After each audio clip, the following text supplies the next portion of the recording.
I got an honest question. Cliff, why are they pretending to be mad about this?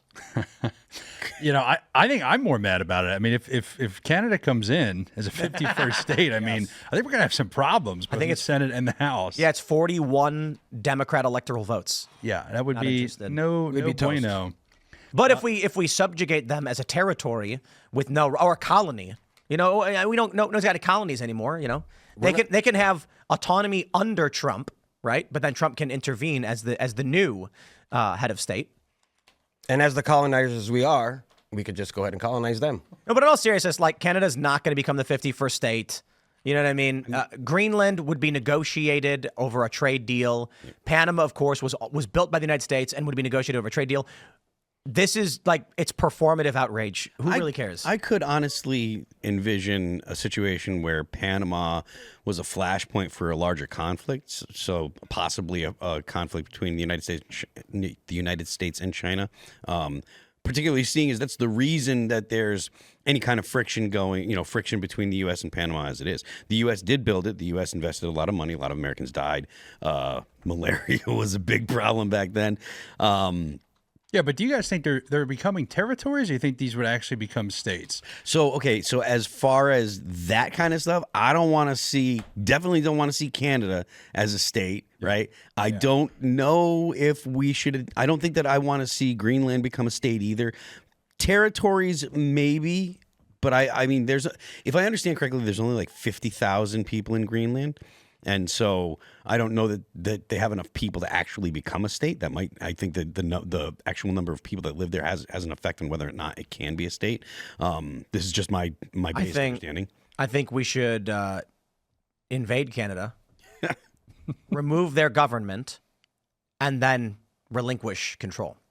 So I think it was who was it? Was it Polk? The U.S. basically won Mexico in a war. And then Polk was like, Mexico, you can have it back. We don't want it. And a lot of Americans were pissed about it. They're like, whoa. We won this in conquest, and you gave up all this land. So I'm looking at it this way. We can look at the Canadian government and see it's in total disarray. And I'm half kidding. Calm down, liberals and corporate press. But if the U.S. putting pressure on Canada, like Trump did with Trudeau to remove Trudeau from power, is exactly what I'm talking about. That's a good thing.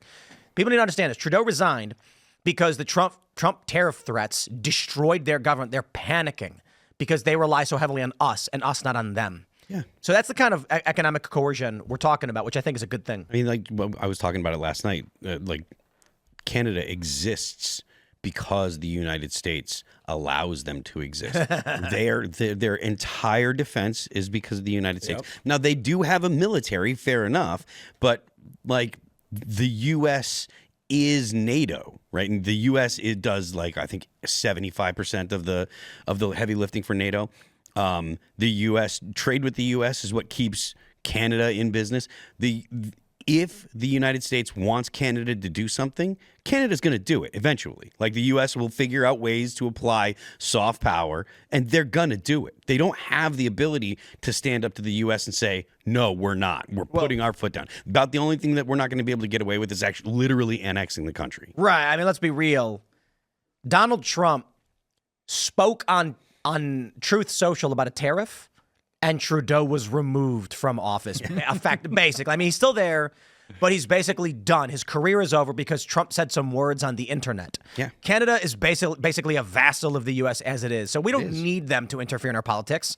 Trump's going to get in, and he can, if he puts a tariff on Canadian goods, they will drop to their knees and beg Trump to stop, and Trump need only say, "You're going to do what we tell you to do." Yeah. I don't understand why Canada gets to suckle the teat of America. And we give them special deals so that they can live in luxury. And then when Trump says, we're going to put a tariff on your goods because it is only by our good graces you get free trade in the first place, they lose their minds. If we're doing something wrong, no. You don't get to just trade with us. We decide on our terms what a good deal is. And if the deal is not good, then you can go somewhere else. Good luck, Canada, with your reindeer. They got oil. I appreciate that. And I'm not saying Canada doesn't have trades with us, right? They sell us oil. They got tar sands, and we negotiate. And we have the right as a nation to be like, nah, we're not interested anymore. We're going to renegotiate terms on this deal.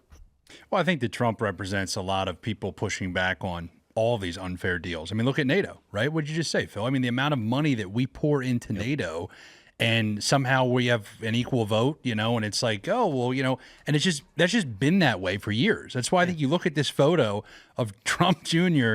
and Charlie Kirk and Sergio Gore standing there. It's like, look, obviously this is all going to be peaceful. I would predict at this point. Yeah. But I think that, aren't we just kind of tired of getting the low?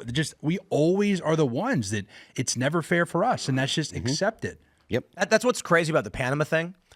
You've got the New York Times saying Donald Trump would violate treaties set by Carter. It's like, oh, we all hold Carter in such great reverence. Yeah, listen. We built the thing. We want to renegotiate terms. We, as the American people, we work hard.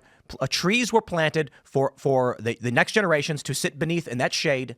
And what's wrong with Trump saying, I want to renegotiate terms? And furthermore, to that point, the United States did build the Panama Canal. The U.S. has been the global hegemon that has kept the seas free for global trade for definitely the past 75 years. Some would argue for even longer. The U.S. Navy makes international trade much safer. That's why, whatever you think of the U.S. overall, just the fact that we have made the seas safe for international trade has made the United States a net positive for the world. No matter what else someone wants to criticize the U.S. for, the reason that all of the countries around the world can send their goods around the world, and about the only place that you have to worry about is if you're off the coast of Somalia. I'm the captain now. Yeah, because they get a little wacky. But other than that, like, the U.S. does have the authority to say you can't dictate terms on the Panama Canal because we built it and we keep the rest of the world safe to trade. Thanks for checking out this clip from Timcast IRL. Make sure to watch the show live Monday through Friday at 8 p.m. Subscribe to this channel, and we will see you all there.